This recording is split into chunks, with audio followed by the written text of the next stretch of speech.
So we've got to behave a little bit more graciously one toward another. That'd be a concept. Then what we did on the upper deck was sort of like you would have a gift basket or an Easter basket wrapped again in this violet light with sort of a top notch that you could almost grab the two floors and separate them if you wanted to. And the reason I wanted a top notch on the top floor was it actually looked a bit flame-like. So it was just for an inner visual to help her get a sense of protection, a sense of everything is in the right place at the right time. And it reminded me, interestingly, of a little scenario. A number of years ago, I was studying a topic called pranic healing. And it was all about just this kind of thing where you would protect your belongings and learn hidden protection secrets, which really worked very well. And at the end of the conference, I was checking out, and a young gal and her husband rushed back in, and she's ashen. She's looking awful. They had checked out and had gone on to the next adventure when she realized she had left her wedding ring and engagement ring in the top drawer in the hotel. And she knew by now there would certainly, she didn't know what was going to happen. So she ran back to the room. They got the keys, got her in there. There was both of the rings tucked exactly where she left them in the corner of the drawer. The room had already been completely cleaned. And when she came down, she simply explained what she had done when she went into the hotel in the first place and took the rings off. She put them in the drawer, surrounded them in this violet light, put out the thought that they are invisible, and therefore they were completely protected. It was absolutely fantastic. So that's the sort of updated news. Feng Shui-wise, we do have a new moon coming this weekend. The new moon is going to be in Scorpio, so we kind of have a double Scorpio hit of it's your chance to die right, kind of like straighten up and die right. And this is a birthing. This is the Phoenix energy. You can't be reborn unless you die. So would you please have a lovely time in your own dying process, and don't get your knees in a knot about it. Just enjoy it. Let the journey be. Okay, so since we have a new moon in Scorpio this weekend, we also have the entrance of the great energy of Lakshmi. Now, many of you who are listening to this know that energy, and you know there's a whole lot to be done. Those of you who don't know what that energy is, I'm going to take you through it sort of in a crash course. You may want to get a pencil and take some notes. I will be giving a little chant or invocation, and if you can't catch it because I say it too quickly, then please email me, and I'll be happy to send you the invocation either via snail mail or email. So if you have to email, it's purpleportal777@gmail.com. You may want some of this information because it is delightfully delicious. So who the heck is Lakshmi, and how do you even spell her name? So her name is L-A-K, S is in Sam, H, M is in Mary, I. And Lakshmi is the goddess energy of all wealths, all fertilities. Yes, people in India, this is a Hindu goddess, and people in India use the energy or invoke the energy of the goddess for actually getting pregnant.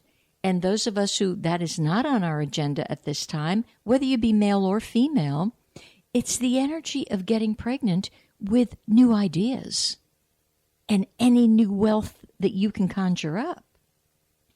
So this year, here's the drum roll, Lakshmi's appearance is felt Saturday night, October 29th. And I'm going to talk more about that. But first, I want you to understand that to really experience this great presence, you have to invoke it. You got to ask. You got to call upon it. If you don't call upon it, well, it falls under my admonition of no asky, no getty. So you're not going to hear anything or experience anything unless you actually ask. So the idea of invoking means start with a little ritual, a humble little ritual. For example, light a candle. The candle, it's actually the fire element, and a candle clears the air of any kind of negativity or angst or even illness that's hanging in the air. You know, when I come into this little studio, I always bring my little candle because I want to clear the air of anybody who was in here before me that may have had a bad air day. I do hope you caught the pun of that. For such an important ceremony, if you can't afford to actually purchase a new candle, which I do kind of suggest new is good, then if funds are low, just think a flame. Or, push comes to shove, find an old candle and use that. But fire is what you need. Fire is a source of pulling energy toward you. Any color candle is fine with me, although it seems that the Lakshmi energy really enjoys red or gold. So when you actually light the candle and devote the simple action to this presence, you're doing it in her honor.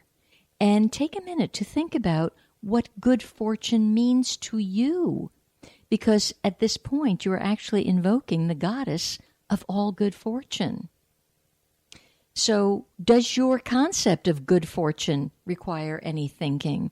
You know, if any of you are into journaling and you look back to 2009 and you see what you journaled, you kind of get a little sick to your stomach because all the things that were so important and meaning good fortune to you, generally that's changed. So reflect again, what is your good fortune? What's your idea of it? And get real clear about that.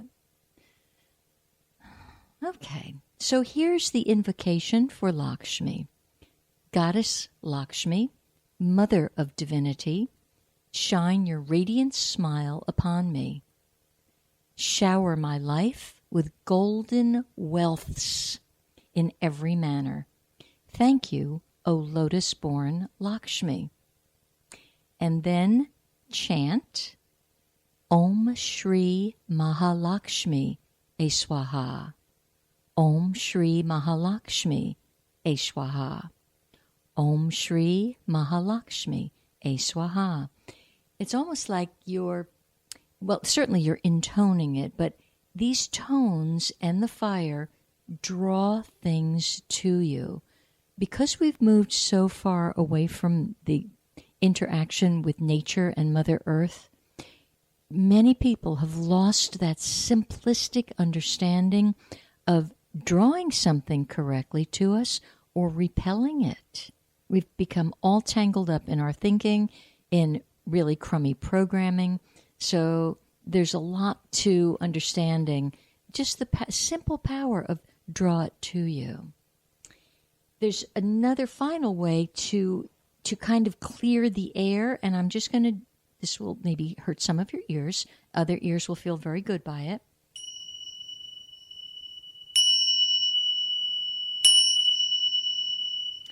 Those are Tibetan singing bells. They're called tingsha bells. It's a wonderful tool to clear as well as to draw. It's kind of like a double dip tool. So who is this Lakshmi actually? And how did I find out about her? That's it's an interesting part of the journey. In 2000, when I received the inner guidance to open a retail shop, which was news to me because I didn't think that was on my agenda, but it's how the presence of me wanted to express itself. So I opened a retail shop with not much money at all, if indeed none. And one day, which meant the bottom line there is no money to advertise. And it's challenging to have a retail shop when you can't advertise and no one knows you're the new kid on the block and in the town. And I was sitting there trying to just fluff up the place and keep everything sparkling and twinkling. and sending out violet spirals into the community, which actually is the reason why the shop took off enormously. But this one lovely early autumn day, the door flew open, and technically it looked like she flew in, a woman I'd never seen before or since. And she simply stated, "Oh, I'm at like an ashram up in New York State, and I'm down here for the day, and I don't know how I got in here, but, oh, I'm here just for the day because I got to get back. Lakshmi's coming." And I'm like, "Who's Lakshmi?" I grew up in the traditional, very Christian family, so Hinduism was not exactly on my plate at that time, and I could barely even pronounce her name. It took me several tries. And then she just went on this magnificent, very brief spiel of Lakshmi is the goddess of all wealths, and she's a Hindu goddess, and in South India they honor her at the full moon, and at the northern India we honor her at the new moon, which is why, and she said that's what most Americans do, we honor her at the new moon, which is this Saturday. So Lakshmi is actually the female aspect of the god Vishnu. And some of you who have just a smattering or a lot of Hinduism understand that name. And she's called the lotus born. And she's her name, Shri, that Lakshmi part, is actually known to be the female energy of the Supreme Being. So it's not counterintuitive or against anything you've ever known or studied. Matter of fact, every religion has their different deities. My sense now, because I've studied most of the major philosophies, is I want to take the best of all of them. I don't want to leave anybody out. I want to be every bit of what they all are, as they are holding the frequency underneath all of the drivel now that goes on in most religions and philosophies. But underneath all that, there is the underlying tone of the frequency of oneness and the one supreme energy, and allowing that to be radiating through each person. It's so simple that the most of the religions have now completely lost it, glossed over it, and twisted it. So I have a tremendous appreciation for this energy. And she appears not only as the goddess of good fortune, but of righteousness, fulfilling desires, certainly physical wealth, but all wealths. And one of the little things she's really good at is helping you with the complete liberation from the cycle of death and rebirth. Now, for some of you, that's very daunting because you feel you lose your identity.